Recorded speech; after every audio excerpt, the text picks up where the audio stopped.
There we are. Okay. We'll start our second webinar there now on the spelling bee courses that are offered by Canada Super Spelling Bee. So again, we have a few new people from the beginning of the last webinar, so I'll just very quickly go over who am I? Why am I here talking about this today? So I am Mr. McCoy, Mr. Seamus McCoy, and I am a teacher or a tutor with Canada Super Spelling Bee. I do tend to teach classes related to English writing, literature, and language with Canada Super Spelling Bee. I do have like a few degrees that technically allow me to talk about this, mostly related to ancient languages, and so that's going to come up in a moment. But I also have a lot of teaching experience, right, from intermediate all the way to university level students. And this teaching tends to be primarily based around language and research-based learning. Okay, so let's jump into it. Why are we studying English spelling and specifically etymology? And we're going to talk about etymology very specifically in just a moment, just so we're all on the same page here. But first, I do want to mention that the study of etymology, it's going to allow learners to understand how words are built. This is very important, right? And I want to sort of point out here that at least the way that I approach these classes, I do not believe that rote memorization tends to be very helpful, right? So the whole point of approaching etymology is that we're learning, or we're teaching rather, students how to rationalize the spelling of certain English words. So we're not telling them necessarily, just remember the spelling of this, this, and this. We're saying this is why things are spelt the way that they are. So they try and learn the patterns that do tend to arise in the English language with English spelling. And this sort of allows the learner to understand the spelling, to understand why they're spelling the things that they are, or how they are spelling them the way that they are, rather than simply saying, oh, this is spelled blah, blah, blah, because I have remembered that that is the order that these things come in. Oops. There we go. Okay, so obviously the study of spelling and etymology is going to help prepare students for spelling bee competitions. That does tend to be one of the biggest reasons why students will take spelling bee courses with Canada Super Spelling Bee. Right, so Canada Super Spelling Bee does offer a number of spelling bee competitions that we do have a lot of our students participate in. Right, so obviously studying these words and these spellings in sort of a structured capacity is definitely going to help you prepare for these types of competitions, right? It is going to give you, as they say, a leg up, which is very nice. But here's another one, in case you don't necessarily, or you aren't necessarily interested in those competitions, which I suppose not everyone is, right? Well, a robust spelling ability, it's going to help you in your writing, it's going to help you in your reading. It's really just going to help you in pretty much every sort of every department of sort of the use of the English language, right? And the English language, it's not just used for English class or English classes, right? It's also used in sciences. It's used in mathematics. It's used in engineering. It's used in physical education, right? It's used in health studies. It's used in everything here in Canada for the most part, unless you are studying French, in French rather, which is, I suppose, a different situation altogether. But for the most part, studying this language is going to help you communicate all of these different subjects, all of these different fields. And so knowing how to spell is going to help remove barriers when students are reading, when they are writing specifically, right? And so studying spelling, a good way to establish a foundation to build from, right? A good linguistic foundation, I should say, to build from. Now, okay, I have thrown around the word etymology a lot today. I just very quickly want to like speak to that just so everyone here is on the same page. And this is actually a slide that I like to use with a lot of my students, right, in our first class. And this is sort of like my etymology slide. So etymology, just because I like to break down words, that is a lot of what etymology is. Etymo in Greek means sort of like true or correct, and logos or logi is the study of something. And so etymology is sort of like the study of the direct or the true, in this case, spelling of words.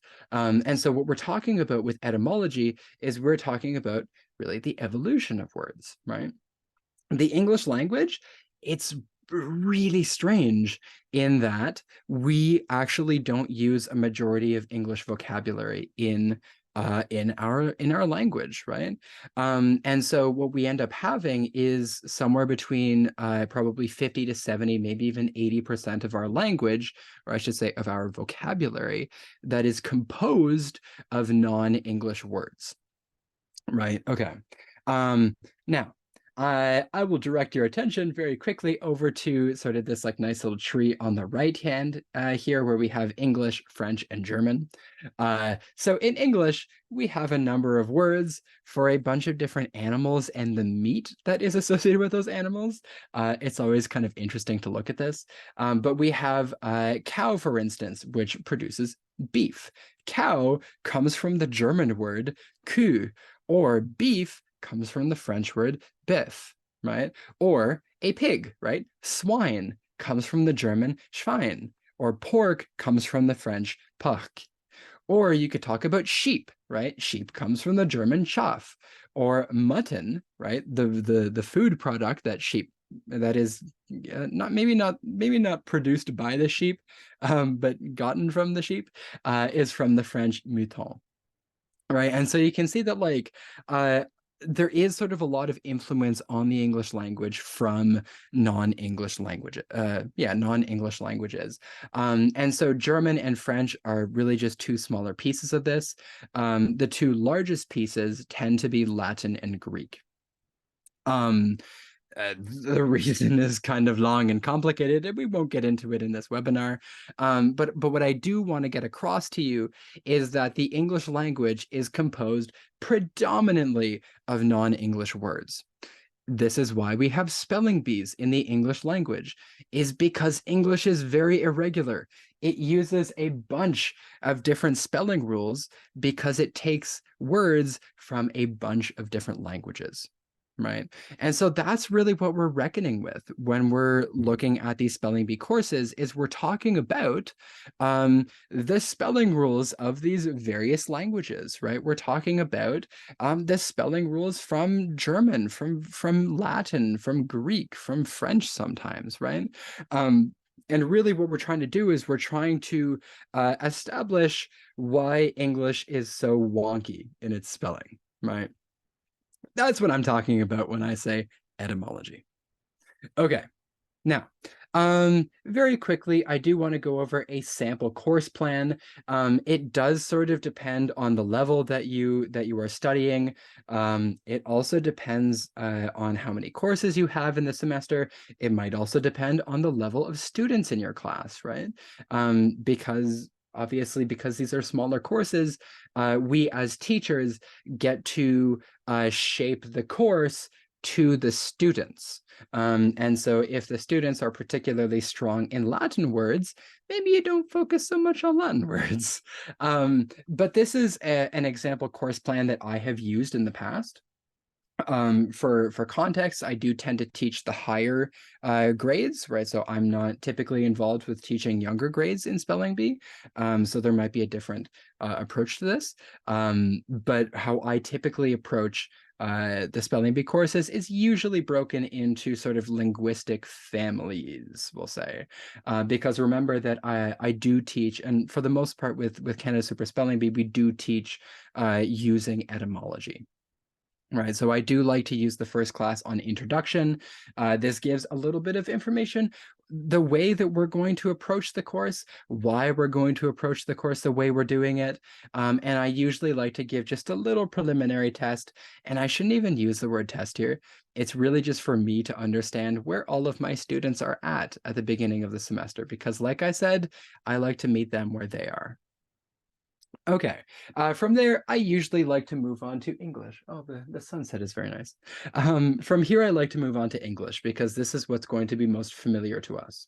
They're typically going to be the most straightforward, right? They're going to make the most sense according to the most basic spelling rules that we're familiar with. And so we will approach the English language, right? Literally the English language, the English lexicon. My apologies. From here, we go to German because German words tend to be very similar to English. And then from here, usually much of the course is going to be spent on Latin and Greek because Latin and Greek, they do compose somewhere around 50 to 60, sometimes even 70%, depending on counts, 60 to 70% of the English vocabulary. They compose the vast majority of the words that we use. And so understanding the Latin spelling rules, understanding the Greek spelling rules is really going to give you an edge in your spelling, especially if you're going into a competition where most of the tricky words that they could throw at you are going to be Latin or especially Greek. Okay.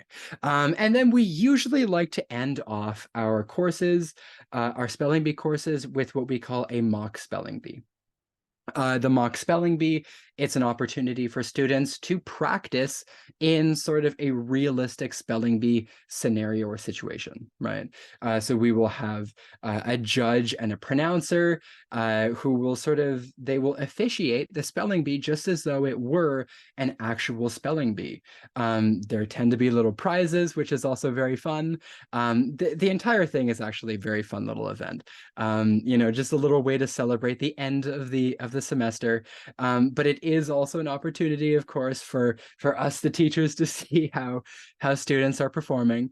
But I do like to help prepare students for that event in the last couple days of our class, right? And so usually we'll be provided a spelling list that will be used for that mock spelling bee. And so I do like to afford at least 1 day, sometimes 2 days, depending on the schedule, to preparing for that mock spelling bee.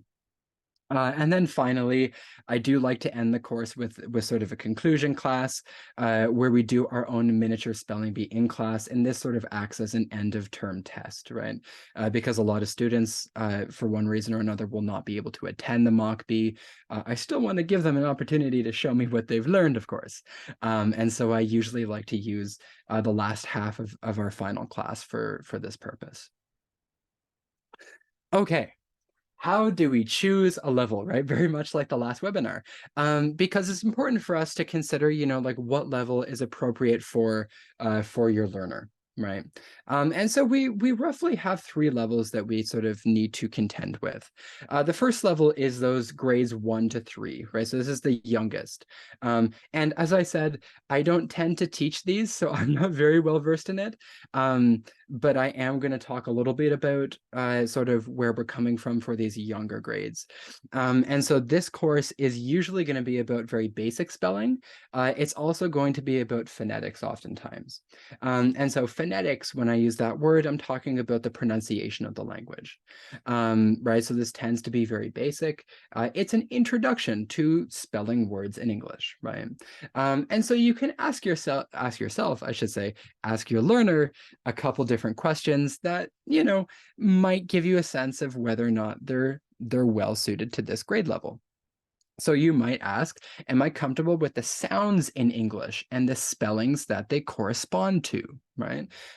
So if I say the word shape, for instance, shape, that sh sound, it can sometimes be a little tricky, right? It's a double consonant is what we call that. Do we know that sh is usually an sh in English? If we have a word like yacht, right, where we have silent letters, are we familiar with the spelling of silent letters? Why we have silent letters, right? But we can also look at the question, am I comfortable with some basic spelling patterns in English, right?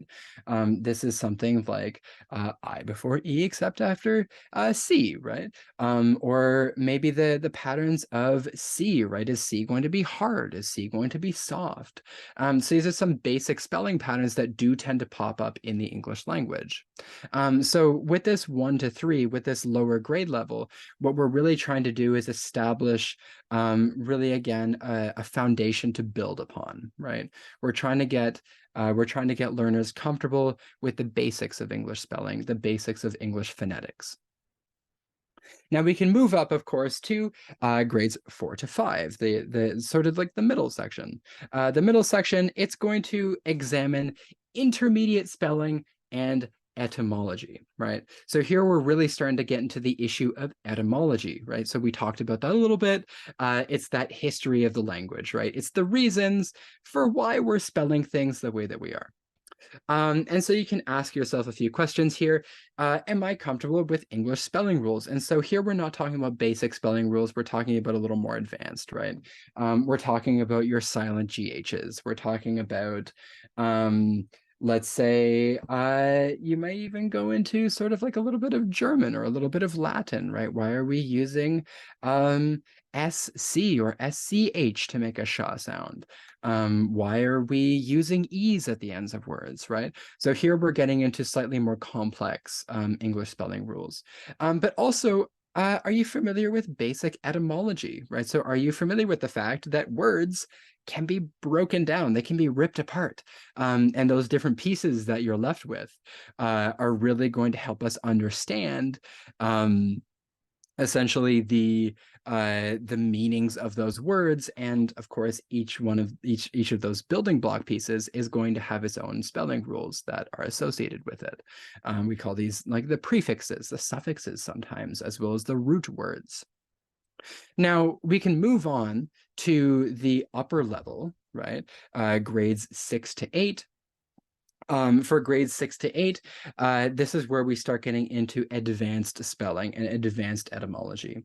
And so for 6 to 8 learners, we do tend to sort of throw everything, all that we got at them, right? Especially by around grade 7 or 8, a lot of our spelling bee learners are able to spell very complex words. And so the word lists do tend to reflect that. They do tend to be much longer, much more complex Greek and Latin words predominantly. We do get German words, we get some French words, Spanish words, right? Sometimes East Asian words, right? So we do get more complex words thrown at this level, right? And so here we're talking about, am I comfortable with fundamental English etymology, right? Are we comfortable with the patterns that tend to pop up in French, in Latin, in Greek, right? So here we're talking about a lot more advanced etymology. And then, of course, am I confident with English spelling rules? Not am I familiar, am I comfortable, am I confident? And so again, in this level, we do tend to see spellers who are very confident in their English spelling. So if you do tend to be on the more confident end of your spelling, the 6 to 8 is probably going to be your best bet. It's probably going to be the one that challenges you the most. Okay, and then finally we reach materials. And so materials, here's the thing. I have personally not found a textbook that I tend to recommend for individual study with spelling bee learners. That's mostly because I just haven't stumbled upon one that really digests it well for really for any of these levels necessarily. But what I do like to do is, I mean, like I will read these guys, I'll digest them, and as I say, the course content is influenced by this, but really this is like my course content tends to be influenced by these materials. I find that they are very strong. I find that they are very reliable sources. I have used them in my own linguistic studies, so I tend to use these for my course composition, for my lesson composition. And so, okay. What do we have here? The first two I want to talk about are an etymological dictionary of modern English by Ernest Weekly, as well as the Barnhart rather concise dictionary of etymology by Robert Barnhart, right? So what we call these are etymological dictionaries. Now, I shouldn't say that I do not recommend these to students because I do, right? So etymological dictionaries can be very helpful for students. And I will also take the opportunity now to talk about an online source that I do often recommend to students. We often use it in my classes. We often use it for homework. This is a website called Etymo Online. It's an online etymological dictionary that sources from these other sources. And it tends to be very, very credible.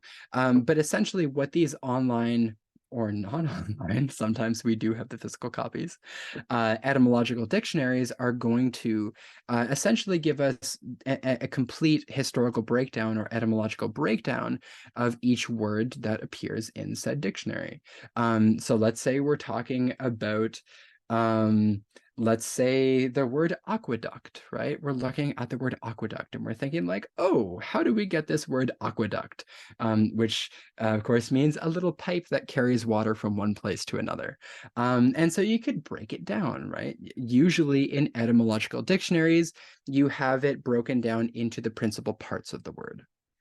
It tends to be fairly straightforward, but it can get somewhat complex, especially if you involve languages like Greek, where you have like different alphabets and everything. So it can be very challenging for students.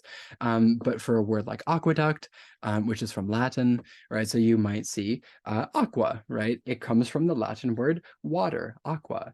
And then duct, it comes from the Latin word dux, a leader. So aqueduct is something that leads water, literally, right? And so this is what we get with our etymological dictionaries. We get a breakdown of essentially every word that appears in that dictionary.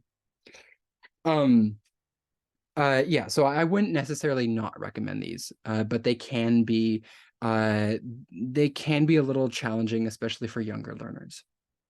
Now, the final source, which tends to be my favorite, if I can be candid, is English Words from Latin and Greek Elements. This is by Donald M. Ayers.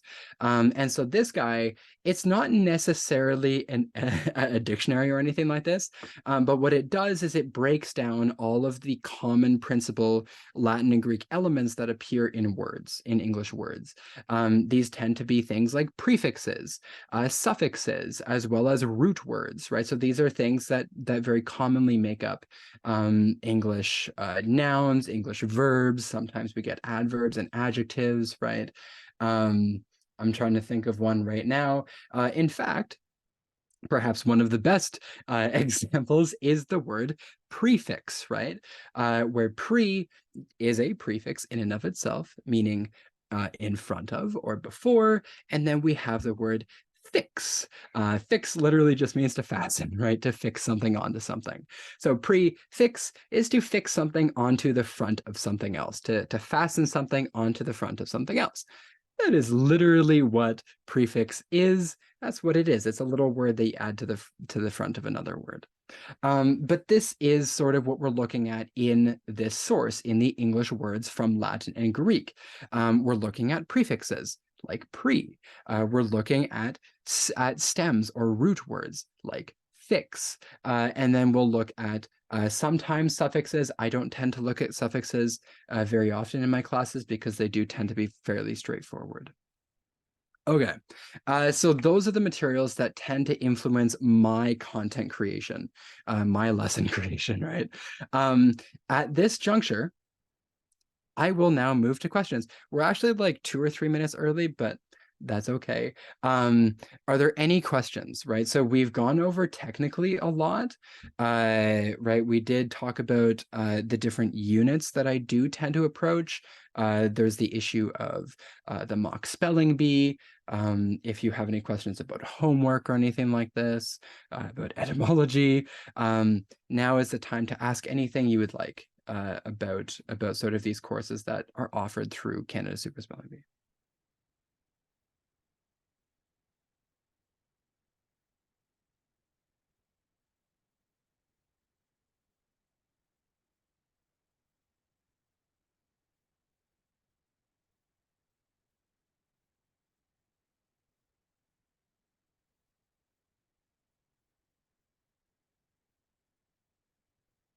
Yeah, go for it.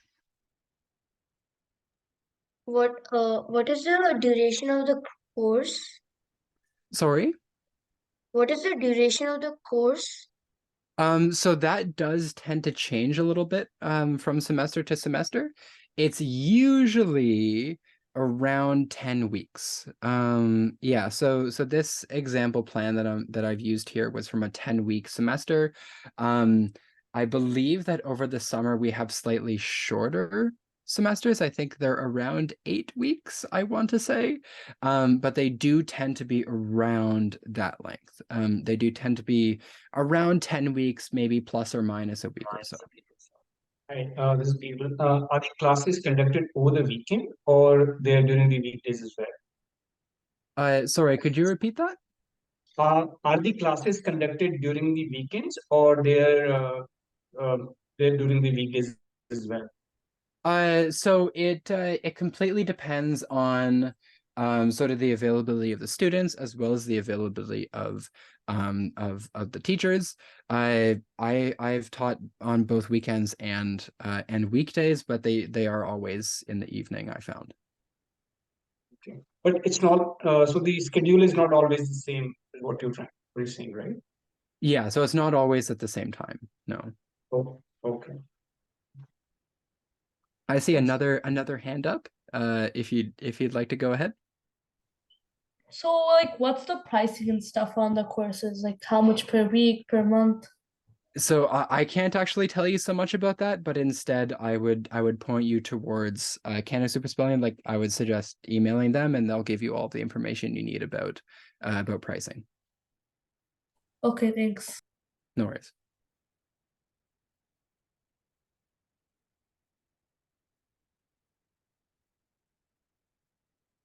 All right. Do we have any other questions for this evening?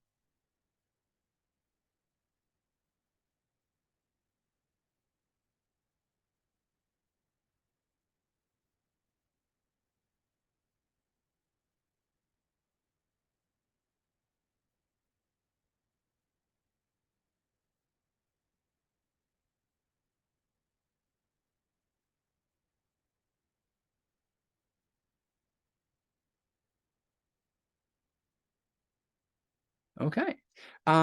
So I will stop sharing there now. Okay. I would just like to take this time to sort of thank everyone who's come to our some of you have been at both of our webinars this evening. Some of you only the spelling bee. Thank you regardless to all of those who have come to the webinars today. So as it was asked there just a moment ago, for sort of issues about registration and pricing and all of this, please do contact Canada Super Spelling Bee directly. They will give you all the information you could possibly need. Otherwise, I do hope to see some of you in my future classes, right? So like I said, I do tend to teach sort of the language-based courses with Canada Super Spelling Bee. So that's writing and spelling and literature and all of these sorts of topics. Otherwise, if there are no other questions, I will bid everyone a wonderful evening.